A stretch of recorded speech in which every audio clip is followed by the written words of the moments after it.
share natin sa ating community country dito sa Marikina. It's Marikina City,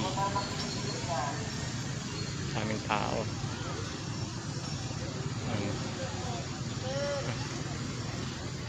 Yan. Anong pila-pila, organized, hindi magulo.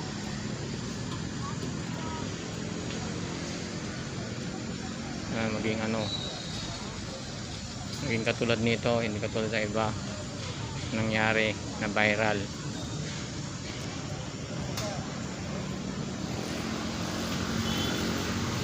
Ito paano po ay may nabibigyan sila kahit konting ilang klase ng pagkain matanggap nila mula sa